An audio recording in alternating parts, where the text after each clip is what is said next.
ऐश्वर रोहितिरी मनोहर कीर्ते पावन परिकर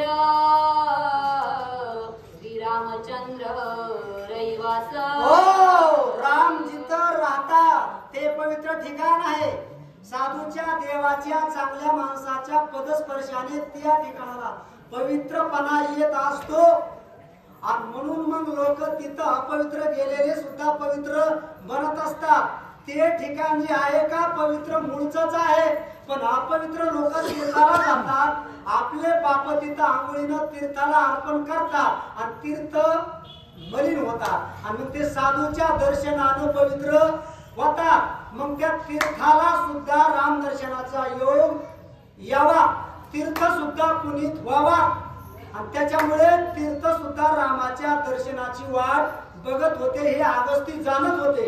आणि म्हणून अगस्ती महाराजांनी रामाला या ठिकाणाला पवित्र करण्यासाठी, तीर्थाला पवित्र करण्यासाठी आणि इथून मागले जे लोक आहेत का तिथं यात्रे करू गेलेले तिथल्या दर्शनाने पवित्र व्हावा याच्यासाठी ते स्थान रामाला नेमून त्या अगस्ती महाराजांनी दिलेलं होतं। म्हणून प्रभू रामचंद्र त्या ठिकाणी अगस्तीच्या मताला अनुसरून निघाले। पुढे काय करू लागले? पद्मपुरी निशाचर वसता ती अति दुर्धर तेने भये वसनगर तीर्थ परिचार कुंटला। तीर्थ यात्रा संपली का त्या तीर्थ यात्रा जवळ तीर्थ यात्रा करणाराला लुटमारी करणारे लोक वाड्या कोळ्यासारखे होते तिथं। पद्मपुरी जवळच आहे, राजा रावणाच्या मावस भावाची नगरी। खर, दूषण, त्रिशरा, शूर्पणखा हे जे काय ज्या ठिकाणी राहतात त्या ठिकाणाला नाव आहे पद्मपुरी।